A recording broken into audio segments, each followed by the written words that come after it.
everyone, welcome to On the Market. I'm your host, Dave Meyer, joined today by James Daynard, and this might be a pretty special day, James. We just saw that the Fed raised interest rates 25 basis points, but they are signaling that this might be the end of the tightening cycle. What do you think? Well, I'm not happy that we're sitting at 5%, but I am happy to get it because the increase is under control. I feel like it always makes the market so emotional, whereas we just need to get back to stability. So it's like get to where they want to be, kind of grow off there. But I will say, though, they didn't tell us the truth. 12 months ago, he was saying that the high was going to be, what, 4? 3.75 to 4? Was that what it was? Oh, yeah. But they've upped it like little by little every month. They're like, it's going up, it's going up, it's going up. But I think this is the first time they haven't said that there's going to be future rate hikes in over a year. One thing, though, I don't trust what the Fed says or doesn't say anymore. So we'll see what happens. Yeah, that's a good point. But I mean, I think a lot of people have been calling for a pause now for a while. It doesn't mean that, like, they've said that they're going to pause. Like, obviously, if inflation stays high, they're going to reconsider. But to me, this is what I would do, is sort of take a break. And if I had a vote on the Fed, which I most certainly do not, I would say take a break and like see what happens, because there are signs that like the labor market is starting to crack a little bit. Obviously, there's been bank crisis. So to me, it doesn't hurt to, wait couple months and see what happens and reassess than hiking at every single meeting, and they meet like every 6 to 8 weeks. Yeah, it's just getting to stability. It's going to be so important, just like because we're all on pins and needles every time he's coming out. So I think it's not that they haven't had the negative impacts. I mean, we have seen some banks fail. We have seen housing come down a little bit, and in the labor market, hopefully that breaks more, because that is just still been the stick. I know it's still tough for us as business operators. Yeah, for sure. Well, we are recording this obviously early. This episode drops on the 15th of May. We are recording this on May 3rd. So in subsequent episodes, we will cover more, maybe we already have, cover more what has sort of the fallout of this decision. But I was just excited and wanted to talk to you about it. But we have an incredible episode today. This is, all of them are my favorite, but this was one I learned so much from, something I absolutely don't know enough about, but maybe after today I'll know a little bit more. Today we have Rich Hill, who's the Senior Vice President and Head of Real Estate Research and Strategy for Cohen and Steers, and his expertise is all about commercial real estate and debt. And he just dropped some knowledge on us. James, what did you think of this interview? Oh, he's definitely an expert, that is for sure. This was one of my favorite episodes we've done. There's so much clarity in this with the amount of hype behind what's going to happen in the commercial real estate market and the banking. And some of the clarity he provided with me, it kind of blew me away. I'm like, oh yeah, those big stats they're throwing out are just normal. Absolutely, yeah. It was refreshing to hear all what he was talking about, and he is one smart dude. For sure. And, the reason we brought Rich on is because there's been so much media coverage about the commercial real estate market and potential defaults and bank crises, and it's in the media a lot. And I get a ton of questions about this, but it's not really my area of expertise. So we got Rich to come on to explain to us what is really going on. And, spoiler alert, it's not always exactly what the media says, but Rich provides some incredible data and information about what's actually going on in the commercial real estate mortgage market, debt markets, and provides some ideas for opportunities he sees in the commercial real estate space as well. So we're going to take a quick break, and then we'll welcome on Rich to talk about the commercial real estate mortgage market.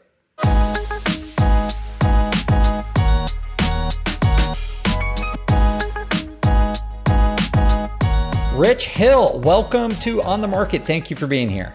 Yeah, thanks for having me. Can we start by having you introduce yourself and just tell us a little bit about how you got into real estate and all of the research topics we're going to talk about today? Yeah, God, I don't think anyone's asked me that before. So where do I start? My name is Richard Hill. I'm head of commercial real estate research and strategy at Cohen Steers. Cohen Steers was founded in 1986. As the first manager to manage listed real estate. We now manage around $80 billion. About half of that is in listed real estate, and the other half of that is in other real assets, including private real estate.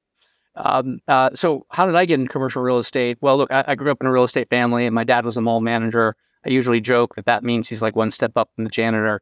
I had no desire to get back into commercial real estate after graduating undergrad, but ended up getting back into it, working on an interest rate derivatives desk, hedging commercial real estate developer and home builders interest rate exposure. Fast forward, I joined a debt capital markets team, did that until my services were no longer needed in 2008. Was told that I had a couple months to look for a job, went to work for myself, did some consulting in the Middle East, figured out that was really hard. And someone was looking for a research analyst in around 2010. You couldn't find someone that was more non-traditional than me because I had never been one before. But I became a research analyst focused on the debt markets, then ultimately the REIT equity markets, and here I am today. So hopefully that's a really quick Cliff Notes version that gives you an overview of sort of maybe who you're talking to today. Awesome. Well, you did plenty to qualify yourself for the questions that James and I have in store for you, because they're all about commercial real estate and a lot of them are about debt. Yeah. So let's just start at the highest level. There's obviously a lot of media focus on the commercial real estate debt market and what's going on, but can you give us your read on the overall commercial debt market? Yeah, well, so maybe I can start here and I can size up the commercial real estate market for you. Because I think there's a lot of misconceptions about what it is and what it isn't. We think it's almost a $21 trillion market in the United States. People immediately think of office, retail, multifamily, and industrial. I get it, because that's where they live, that's where they work, that's where they shop, and that's where they get their goods from Amazon. It's things that people really understand. But believe it or not, that's not the entirety of the commercial real estate market. There's things like data centers and cell towers and single family rental and seniors housing. So it's a pretty diverse ecosystem of different property types, all under the same umbrella. But I sort of like to describe it. It's sort of like when I go into my kindergartner's class and they're all running in different directions at the different times. So while commercial real estate gets a bad rap right now, there's certainly subsectors of commercial real estate that are doing quite well. Senior housing is booming right now. Office is not doing so well. So my only point to you is it's easy to fixate on the office market, and I'm sure we'll come back to that. But that is not the totality of the commercial real estate market. So given what you just said, Rich, about how diverse it is it unreasonable to ask you to give us an overall risk assessment in the market? Or if you could focus in, our audience is mostly focused on multifamily, but there are also people interested in retail and office space. I'm sure there's some other ones, but those are probably the three biggest. Yeah. So maybe I can explain it this way. If we were having this conversation 6 to 7 months ago, I would have been telling you a similar story to what I'm telling you today. But I would have said, hey, look, I'm pretty concerned about commercial real estate. So I probably would have put myself at maybe a 7 or 8 out of 10 on concern. And so why would I have been concerned? Well, 7 months ago, I would have told you commercial real estate valuations are going to be down 10 to 20%. I think that is certainly the 10% is likely off the table right now. And we think valuations are going to be down more like 20 to 25. But I actually would consider myself more like a 5 or 6 on the risk scale right now. Why is that the case? Well, it's because the whole market has gone student body left for the bearish narrative. And suddenly a pragmatic, objective view on the risks and maybe some of the good parts of commercial real estate suddenly look like ultra bullish, and maybe even dare I say puppy dogs and rainbows. So I think there's just some misconceptions, and maybe the truth is a little bit in the middle. I don't think the world is coming to an end. I don't think the next shoe to drop is the thing that everyone says is the next shoe to drop. So I'm happy to dig in there, but I would tell you that I was pretty cautious 7 to 8 months ago. Things have gotten worse since then, but I actually feel like we're in a better position now, given how bearish the debate has turned. Yeah, and I'm glad you brought that up because that's all you hear the last 60 days. The last 90 to 120 days is the commercial real estate market is going in to the deep end, and it is going to just explode and melt down. And, like as an investor, as like over the last, we've been investing up in Pacific Northwest for the last 15 to 20 years. It's like every time you are expecting the bad thing to happen and everyone's talking about it, it almost never happens. And then something randomly out of left field just comes and kind of hits you out of nowhere. And so, like, I feel like the narratives are really, really aggressive because some of that narratives I've read, some evaluations will go 40 to 50% down is what people are projecting. How did you come up? Why are you guys looking at the 20 to 25%, which is still a very aggressive correction, but like, why are you guys kind of in the middle compared to some of the other evaluations that people are talking about? Yeah, well, let's first and foremost talk about the 40 to 50 valuation that's being thrown out there. I think there's a really bad game of telephone occurring. So someone gets one headline and someone else picks it up without fact checking it, and then it just, like 3 weeks later, it's been extrapolated out to mean something else. What you're hearing is that coastal office property valuations could be down 40 to 50%. Is that reasonable? I don't know, maybe. Coastal REITs are down 50% right now from their peaks, so it's not that crazy. But let's game theory this out a little bit. When you suddenly say all office in the United States is going to be down to 40 to 50, that's a huge number, and I don't think people actually understand what that means. For office to be down 40 to 50% on average across the United States, that means something like San Francisco probably has to be down 80%. Because guess what? Nashville, Tennessee is not going to be down 50%. It's going to be down 10%, 15%, 20%. So the law of averages to get to 40 to 50% nationwide for office, that's a really, really draconian scenario for major coastal markets. Never mind that across the nation, valuations aren't going to be down 40 to 50. During the GFC, we were down 30%. This is not nearly as bad as the GFC. During the S&L crisis, we were down like 32%. This is not as bad as the S&L crisis. So how are we coming to 20 to 25? Look, I don't have a crystal ball, but we do try to triangulate across a lot of different sources. We're a big believer that REITs are a leading indicator for the commercial real estate market. REITs were down 25% in 2022. They were down almost 35% at their troughs in 2022. So 25% feels like an okay number relative to what the REITs are pricing in. But what we also spend a lot of time on is a cash-on-cash return analysis. So that's basically taking into account my economic cap rate. So that's your nominal cap rate after adjusting for CapEx spend, how much leverage I can get on it, and my cost of debt. Guess what? Economic cap rates are still relatively tight relative to financing costs that have risen significantly. So my cash-on-cash return is well below historical averages. If I need to get it back up to the historical average, property valuations have to be down 20 and 25% on average. I don't want to get too wonky here, but that's just math. It's just levered return math. And so when we think about what cash-on-cash returns are telling us, what the REIT market's telling us, and by the way, what the private market indices are already starting to tell us, and I'm happy to unpack that for you, 20 to 25 doesn't feel unreasonable. Now, a year from now, if you come back and you say, hey, Rich, it was 27 or it was 17, I'm just not that smart. I think we're directionally right. We'll let the markets figure out if it's 17 or 27 or 22.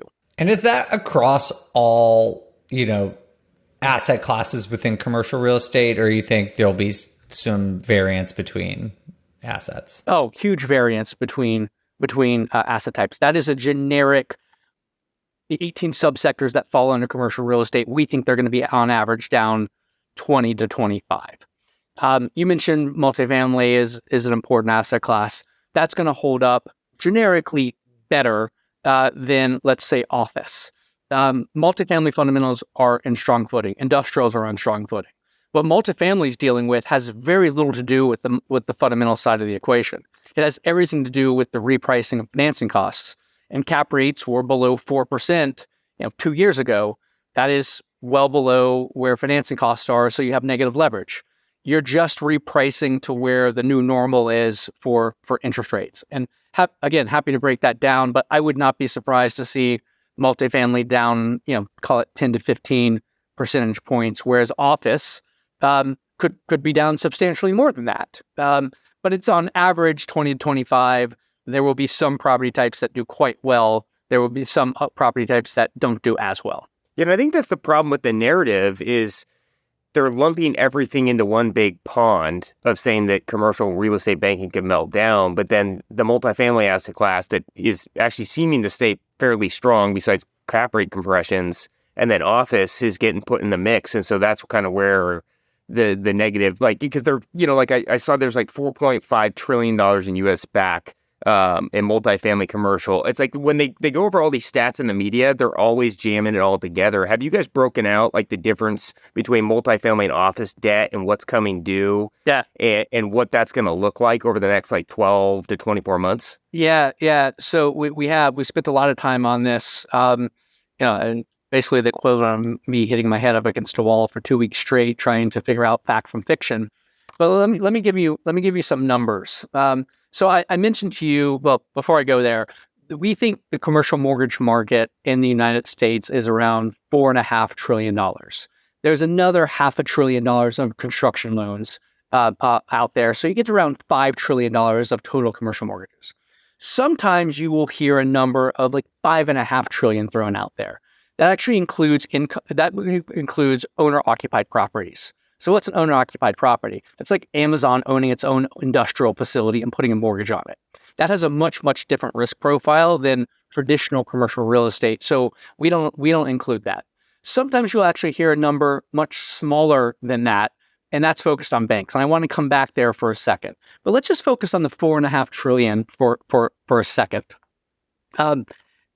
You've heard about this huge wall of maturities that are coming. The media loves to talk about this huge wall of maturities, that 40% of all commercial mortgage loans outstanding are coming due over the next 3 years. That's sort of true. So let me give you the facts here. 16% of commercial mortgage loans are coming due in 2023, 14% are coming due in 2024, and 12% are coming due in 2025. I think you sum that up, that's like 41 or 42%. When I hear someone saying that, oh my God, the sky's falling, 40% of all commercial real estate loans are coming due over the next 3 years, I laugh. And the reason I laugh is not because I'm flippant, but commercial real estate commercial mortgages have a 7-year wall. That means by definition, 15% of all loans come due every single year, forever and always. I've been doing this 22 years. Yeah. There's 40% of all loans coming due for the next 3 years, as long as they studied the market. That's just the way it is. So it's not a wall of maturities. It's just what happens. So I love to say it because it's like, when you think about it that way, it's like, oh my God, Captain Obvious stuff. The second point I would make to you is that everyone's talking about office. So of the 16% of loans coming due, 25% of those are office. That sounds like a big number, guys, but I'm telling you, 4% of commercial mortgages are office loans coming due in 2023. That's nothing. That's not very big. And by the way, office is less than 20% of commercial mortgage exposure. Multifamily is actually almost more than 40% of commercial mortgage exposure. But multifamily benefits from GSEs. The GSEs, Fannie Mae, Freddie Mac, they're there to support the housing market. And I don't want to come back and say there's not going to be challenges with multifamily. I'm happy to unpack what that actually means. But you bring up, James, these great questions. There's all these facts being thrown around and they're half truths. And in the game of telephone, it ends up being this lowest common denominator of like who can be the most bearish, but it doesn't really tell the whole story of what's going on. So you seem basically, I mean, there's concern, but this is why your concern level has gone down over the last 6 to 9 months. Is that why? Yeah, look, we've done a little bit more work. Our views are a little bit more nuanced. And at the same time, everyone's writing a story about how bad commercial real estate is. You guys might have heard that office is a problem. and there's a lot of debt on commercial real estate. There's probably been 5 stories written about how bad commercial real estate is in the 15 minutes we've been talking. Like it's like a me. Like everyone needs to write the story. Like I just, ironically, the more stories I hear and the worse the narrative becomes, I think we're closer to the end than the beginning. As an investor, I actually want to see these peak level angst. That tells me that it's actually a time to buy. Give you just maybe a quick anecdote here, but the equity markets and the fixed income markets do a really good job of understanding this concept of buy low, sell high. The real estate market does an exceptionally poor job of that. Everyone wants to buy everything when it feels really, really good late cycle, and everyone wants to sell everything when it feels really bad early cycle. It doesn't make any sense. We're actually beginning to approach a period of time where I think this is one of the most attractive entry points I've seen in my career. We're not there yet, mind you, but look, property valuations are down 10 to 15 percentage points right now. You can look at the NCREIF Odyssey Index, which is a widely followed index of core open-ended funds. All the other private indices are down 10 to 15. We're all there right now. This is happening in front of us. And I think people just need to understand that the grieving process, if you will, is moving much faster. We were in denial 3 months ago. We're certainly not in denial anymore. We're probably in the anger stage, but we're quickly moving to acceptance. And I do think this is going to create a pretty big entry point. So why am I, less bearish? I don't think I'm less bearish fundamentally, but relative to where the narrative has gone, I suddenly feel like, the guy out there, that's big bull. I wonder if some of the bearishness and like the recent focus on this is due to the banking crisis with very different types of banks. Do you think people are just looking at the banking industry and now projecting these cataclysmic events? Oh, for sure. Just even if they're unrelated.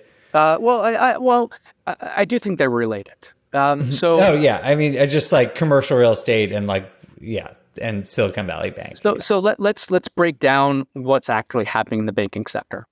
So the top 25 banks in the United States have very de minimis amounts of commercial real estate exposure. They have less than 4% exposure to commercial real estate as a percent of total assets, and their office exposure is tens of basis points. It's really, really small.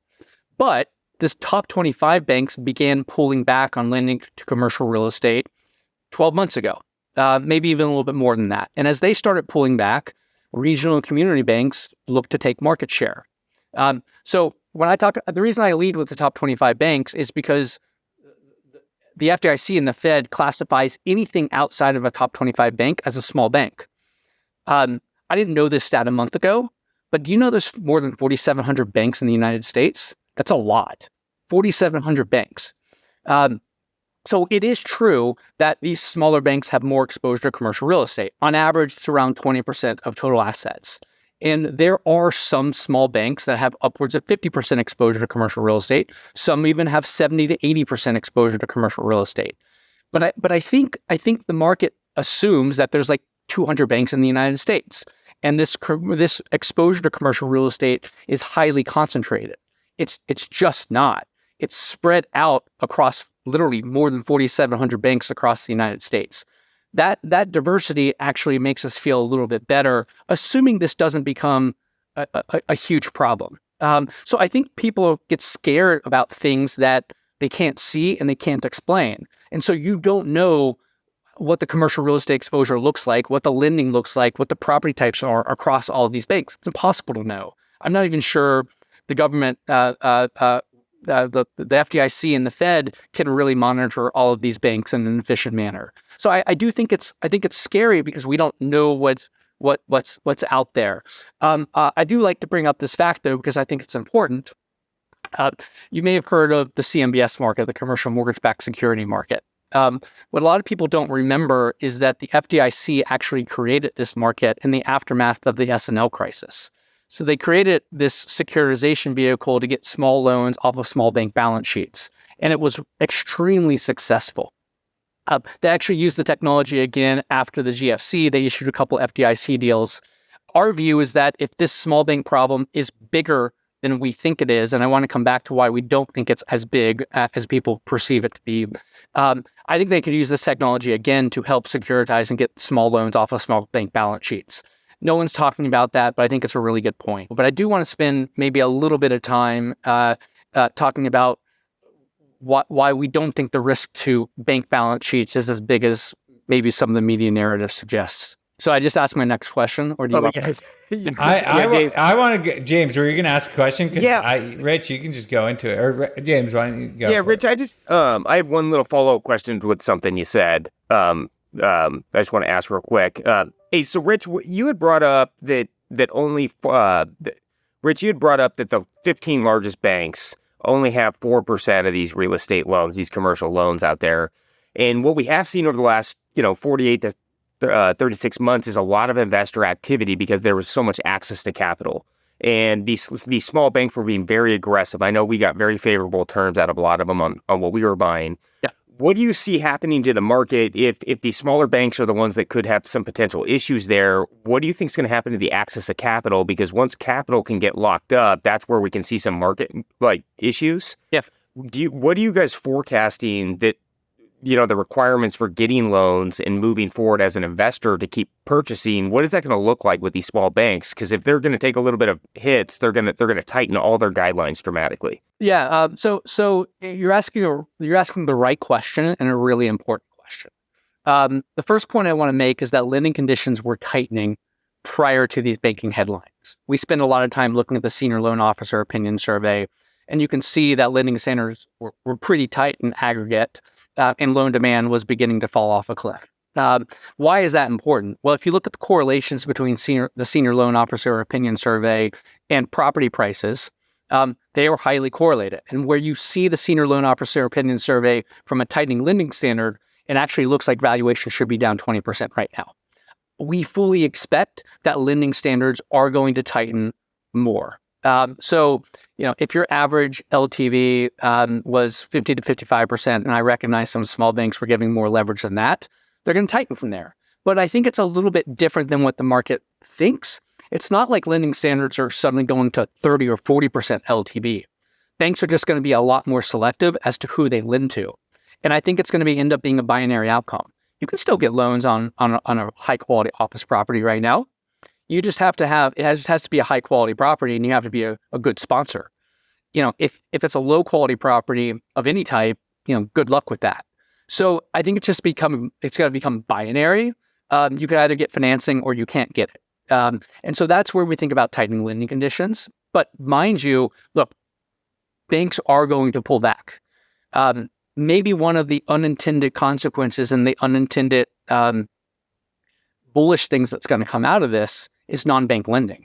You've maybe seen some headlines, they're not getting the attention, but you see all of these companies, smart companies that are now beginning to move into commercial real estate lending, non-banks, private equity funds. We could end up seeing a 5 to 10 year bull market for lending to commercial real estate and non-bank lenders if in fact banks pull back. We've seen it happen before in other asset classes. This might be one of the most attractive times to lend as a commercial real estate lender because financing costs are high, lending conditions are tight, and by the way, you can be super selective who you lend to. So I think you're going to start to see it change, but I don't think it's suddenly going to be the bottom falls out. GSEs are still lending, life insurance companies are still lending, banks have pulled back, non-bank lenders are there. It's just not a wasteland like everyone thinks. It's become a lot more selective than maybe the market perceives. Yeah, I think that's the issue right now is when you're looking at deals, the money is there, but they're requiring a little bit more money down. The debt service is a lot higher. And then, properties, and especially the commercial space, aren't occupied as much. So that's where I think there could be the compression is like, well, because your margins your cap rates and your cash on cash returns just drop dramatically. Well, that's why valuations have to reprice. There's just no ifs, ands, or buts about it. If cash on cash return went from, let's say, 8 to 2, or even negative at some points, that doesn't work. You guys know that better than I do as investors. I just write about things and let other people at Cohen Steers invest in it. But you're absolutely right. Property valuations have to reset because the returns don't work right now.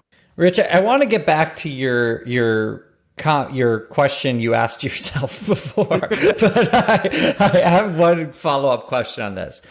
You mentioned that REITs were down in a way that is sort of in line with what we're saying, that things need to reprice to adjust to these changing conditions. Do you have any thoughts on why the private real estate market lags so far behind the public market? Yeah, a couple different reasons. Public markets get a mark on them every single minute of every single day that the stock market's open. And believe it or not, the market's fairly efficient. It reprices commercial real estate very quickly for all the reasons that we were just talking about, James. The market understands that levered returns, cash on cash returns, sort of suck. And so they say, well, I need to reprice the implied cap rate for REITs. I'll give you just a stat right now. REIT implied cap rates are around 5.7 right now.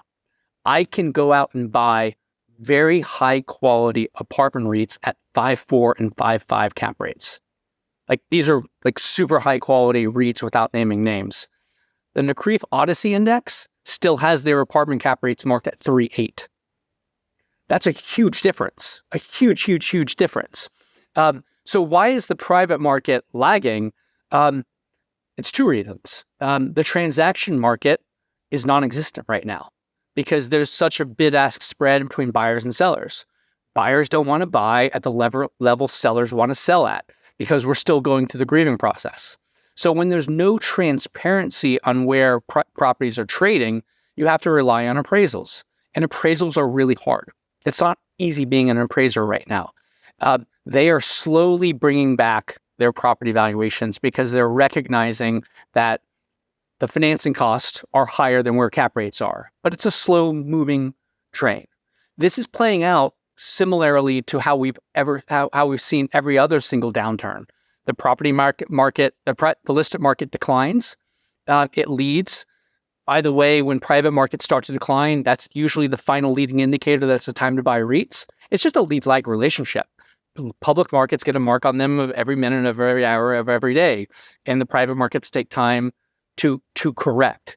If you look at valuations between the two, the correlations between the two over a cycle are around 90%. They're super high. Great, thank you. All right, let's get back to your question about, I think it was about mortgage exposure, right? Well, look, I one of the things that's really struck me over the past month, and I don't mean this to be cynical or flippant at all, but what's really struck me is the lack of maybe appreciation for what LTV means and the amount of cushion LTV provides to a bank. A couple comments here. Open-ended funds that own core commercial real estate have 22, 23% LTVs on current valuations. REITs have LTVs of around 34%. Your typical CMBS loan has LTVs around 50 to 55%. So let's just use CMBS as an example. What does it mean that a loan has 50 to 55% LTV? That means the property valuation has to fall 45 to 50% before that loan takes a loss. I'm telling you that I think valuations are going to be down 20 to 25 on average. It's a real significant decline to touch LTVs of around 50%. And I don't think the market has a great appreciation for what that means. That doesn't mean there's not a problem here. Because guess what? If you're a borrower that bought a property in 2020 at peak valuations, you're probably going to have to inject equity back into that property to refinance. If property valuations are down 20% from their peak, you have to inject 20% more equity. But let me take a step back because I still don't think the market appreciates what this means. Property valuations are up 40% since the beginning of 2012. That means your LTV that was originally at 50% is now 33%. And it means that property valuations have to fall 70% for that loan to take a loss. Dave, the reason I think this is really important, and I'll tie this back into multifamily, we actually think multifamily in aggregate is underlevered because not every property was financed in 2020, 2021, and 2022. There's a lot of properties that were financed in 2012, 13, 14, and 15, and they have LTVs, effective LTVs less than 50%. So they can actually probably do cash out refis right now, believe it or not. I was re-underwriting a loan, though, on a multifamily property yesterday. I'll give you just a live example. This was a student housing property in Greenville, South Carolina. The property fundamentals are great. Occupancy is higher, NOI is higher, but the debt service costs have doubled over the past 3 years. And so suddenly to get your DSCR from 1 to 2, you have to pay down that loan by 50%. That's a real example of, hey, look, there's just too much leverage on this property. The property worked fine when financing costs were at 5%, but they don't work so well when LIBOR is where it is today and the spread's at 450, so you're closer to like 8, 9, 10% financing cost. That's the real example where properties are just over-levered. So I would argue to you that when the market thinks about the totality of this mortgage problem, as James said, it's thinking about this and extrapolating. The problem is office. The problem is, to a lesser extent, hotel, and it's some retail. It's also properties that were financed, particularly with short-term floating rate debt, over the past 3 years. But that's not the totality of the commercial real estate market. I think the totality of the commercial real estate market is under-levered, but there is some properties that probably need about $500 billion of new equity to refinance. That's a lot. That's a big number. Chump change. 500 million. Billion. 500 billion. I see you writing, James. Are you writing a check? Is that what you're... Yeah, I've been taking notes this whole time. This is extremely fascinating. So out of that 500 million that you're saying of liquidity that's going to need to be brought to that asset class, over what time frame do you see that coming up? And then what do you see, like, as you're forecasting down, right? If, things that can substantially affect the market is a lack of liquidity, right? Like if people all of a sudden have to pay a big bill and they can't pay it, there's defaults. Yep. Where do you see, people coming up with this capital? Do you think there's going to be secondary lenders now coming into the market to kind of bridge gap it? Or do you think it's going to be one of those things where the banks are just going to go full steam ahead and try to close out the note? All of the above. So I know that's a cop-out research answer. So let me explain to you what I actually mean by that. So your first question, how is this going to play out? It's going to play out over the next 5 to 7 to 10 years. The idea that all of these loans are in trouble next year, that's just actually wrong. A lot of the loans have pretty good DSCRs, especially if you had a fixed rate loan. And as I mentioned to you at the very, very beginning, only 15% of loans are coming due in 2023. This exposure spread out pretty evenly over the next, call it 5, 6, 7 years. That's not great, but it actually is okay relative to how bearish the media has become. So what are the solutions? I think there's a lot of them. Some borrowers will find a way to refinance, particularly smaller borrowers. The second point I would make to you is there's about $350 billion of dry powder on the sidelines. That's sitting in closed-end funds. Most of that's opportunistic and value add. I'm not suggesting all of that's going to go to help recap borrowers, but there is a lot of money on the sidelines. The third point is that some banks will modify and extend loans because they don't want the keys back. And I do want to spend a little bit of time on this because there's a really important point that no one's spending time on. It's the tax implications of defaulting on your loan. When you default on your loan and the basis in your property is less than the loan balance, the IRS considers that a sale back to the lender. And guess what? The IRS actually wants their money. So let's assume you owned a property 20 years ago and your basis is close to zero because you took all your depreciation. And you had a $50 million loan on it. It's effectively a $50 million sale. There is a very real scenario where the tax consequences are equal to, if not greater, than the cash in refinance that the bank's going to require, yet you don't have anything to show for it. And this is a real issue for the smaller banks. Small borrowers don't have that money. There is a real tax consequence for this. So I think that ultimately means that there's going to be a lot more structured solutions, a lot more loan modifications than the market thinks. And for some reason, the market's not talking about this. Look, I'll go out on a limb here. What are the odds that the IRS allows rich owners of commercial real estate to find a loophole by forcing the loans back to banks, which are already in trouble, and the IRS doesn't want their money. I would say that's a very, very small probability. So, Dave, I can see you. I can see you. I don't think the audience can see you.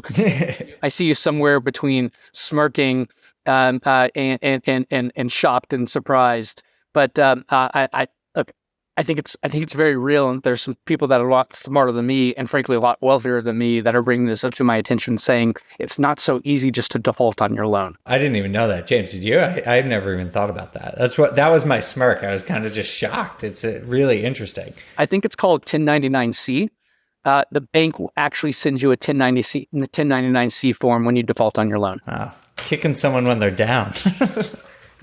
Is that a similar concept? Like I remember back 2008 to 2010, tons of short sales going on, and then people were getting these 1099s for the gain of the on the property, and it was brutal. People were like, "I just got a tax bill, and I just got foreclosed and short sold my house," and that was a real thing that we saw every day. Yep. People were getting this stuff. Yep, it's very real. And by the way, the IRS feels a little bit better for homeowners, so they've closed some of those issues in the GFC. They don't feel bad for commercial real estate owners. Investors don't deserve a break, too? I'm going to plead the fifth on that. The IRS does not think they do. All right. So, Rich, this has been fascinating. We do have to get out of here in a little bit, but I want to get back to something you said earlier about this being an attractive opportunity. You've said a lot about different asset classes, but what opportunities excite you the most in the coming year or two? Well, a lot of them. We think multifamily is intriguing here because the fundamentals are in sound footing.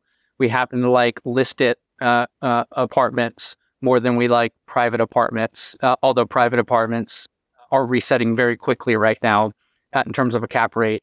I think open air shopping centers are very well positioned right now and are trading at wider cap rates. I would even go as far to say, and I know this is taboo, but there's some really attractive opportunities in the office sector, particularly in the private markets. The market is painting office with too broad of a brush and thinks everything is New York City or San Francisco office. That's not the case. You can go to some Sunbelt markets and find office trading at attractive cap rates with really strong fundamentals.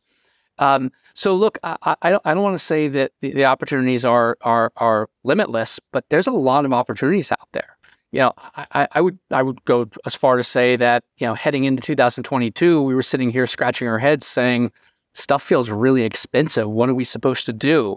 Now we're looking at things for the first time and saying, this feels okay.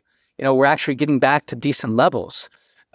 So look, I mean, we like things like seniors housing, apartments, single family rentals, also things like data centers and industrial. We're picking our spots on the office sector. We're probably a lot more cautious than we used to be on storage because fundamentals are weakening.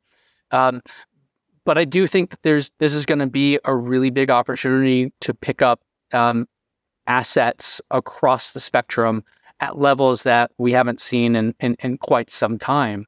And what I would urge everyone to think about is, be greedy when everyone else is scared. I know that's cliche to say, but you're not supposed to be buying stuff at the top of the market when everyone else is buying it. You're actually supposed to be thinking about dipping your toes in now. So how do we think about it? Well, if you have 3 chips to play one of them right now because things are beginning to reprice. Play the second one at the depths of despair, and play the third one when it's clear that you've missed the boat and the cheap opportunities are gone. That's sort of the way we think about dollar cost averaging right now. I like that. I love that advice. Yeah, that's a great way to put it. Yeah, 3 chips. My problem is that I like to throw the 3 chips in only when it's in desperate despair. Well, that's why you're on that side of the mic and I'm on this side of the mic. I'll leave it up to you if that's a compliment or a backhanded compliment. It's a compliment. All right, Rich. Well, thank you so much. This has been eye-opening. Honestly, I learned so much today. I really appreciate you joining us. If people want to follow your work more, where can they do that? You can just go to cohensteers.com. Pretty easy to spell, Cohen, and Steers, STERAERS.com. We have an insights page. We publish there periodically. And anyone that wants to chat, I'm sure you can find my phone number or email someplace. All right. I have to ask, Rich, so it looks like you're sitting in an office building right now. Is that correct? Yep, I am. Are you in New York or where are you? Yeah, I'm in New York. I have been back in the office since August of 2020. So are you like by yourself in an empty office building right now? Are you the only one? No, man. It's a fascinating question. Let me just give you a story. So I have a wife and 4 kids. My wife and I try to steal away to New York City periodically. Even in the depths of COVID, when Midtown Manhattan was a ghost town, you could go down to downtown West Village, Tribeca, and it was like Mardi Gras. This whole idea that New York City is going to die, it's not true. Midtown's pretty bustling. I think high quality office is in fine demand. The problem is the Class B and C stuff. It's not in good shape right now. But I don't know. I take a godly early train every morning, and it's sometimes standing room only. It's like I'm not the only schmuck peddling my way into New York City. Now, I recognize that's not all of the United States, and there's a lot of people that are different. But sadly, yes, I'm sitting in an office on Park Avenue with a lot of other people around me. Yeah, I'm actually from not far from New York City, so I grew up around there, and I always I think there's always been calls that New York City and all these markets are going to die, and it never seems to happen, even though there is likely a correction. Like you just said, I think there are still segments of the city that are probably thriving. Yeah, we could get really dorky about what happened after the plague and what cities survived and what didn't.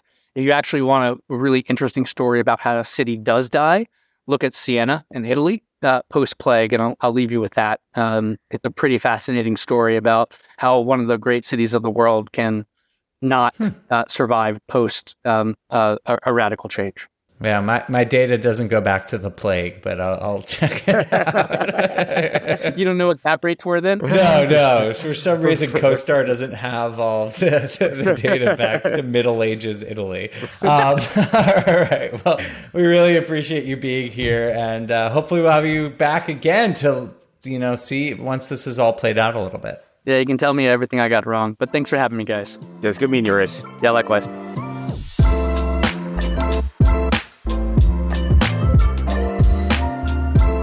So, James, are we going to do an episode on the history of Siena after the plague? What do you think? I have written that down. I'm pretty sure as soon as we get off, I'm going to be listening to some sort of podcast on that.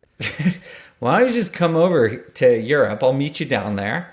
We'll go on a bigger pockets on the market expose of what happened in Siena. We'll eat some Italian food. It'll be great. 100% in. I think what we should do is we take a layover in New York. Ooh, yeah. We grab dinner with Richard Hill, let him explain it all to us. Bring him. We'll go out. Yeah, we'll bring him too. Yeah, we'll bring him to Siena. We're all going. That's the plan. Yeah, but really, so what did you think of that episode in total? I mean, that was phenomenal. I feel like I just learned more about commercial banking that in the short term, I learned so much from what he was talking about and how thorough he could explain the positions, the data, and the points. And really just always comes back to the same thing. These tidal waves of negative headlines are sometimes just, they're not real. It's just clickbait, and you really got to dig into the analytics and the data and interpret it to make the right decisions as an investor. I think this was by far one of my favorite episodes I've listened to. Totally. I saw you scribbling notes furiously, but... Yeah. I love what he was saying about the 15% of mortgages due every year, because it's so interesting in how he called the stats half truths, because it is definitely true. Yeah, he's saying, yes, it is true that 40% of loans are coming due in the next 3 years, but that is not different than any other year. There's additional context that needs to be explained for you to fully understand what's going on. And I think Rich did a really good job of breaking down what actually matters in this market. And so hopefully everyone learned as much as James and I did here. This would be one to listen to twice, for sure. Definitely. I might be again. I mean, I thought it was fascinating. And looking forward to some of those opportunities he was talking about. Man, I'm still a little, I'm gun shy on office. I've never invested in office, but I'd still be a little gun shy. But I was really interested in what he was talking about with the strong fundamentals for multifamily, industrial. What else did he say? Open air shopping centers. Data centers are big. Data centers, yeah. So, yeah. And I also love what he was saying about the 3 chips, that thing. I really like that. I know it sounds like you're waiting to put them all in the depths of despair, but I liked what he was saying about dollar cost averaging. No, I think that's the smart plan. Play all markets, right? I like to throw it all in black sometimes. All right, we'll see how your chips play out. All right, James, thanks, man, for being here. We appreciate it. This was a fun one. I'm sure we'll see you again soon. Thank you all for listening. We really appreciate you, and we'll see you for the next episode of On the Market. On the Market is created by me, Dave Meyer, and Kaylin Bennett. Produced by Kaylin Bennett. Editing by Joel Esparza and Onyx Media. Research by Pooja Jindal. And a big thanks to the entire Bigger Pockets team. The content on the show On the Market are opinions only. All listeners should independently verify data points, opinions, and investment strategies.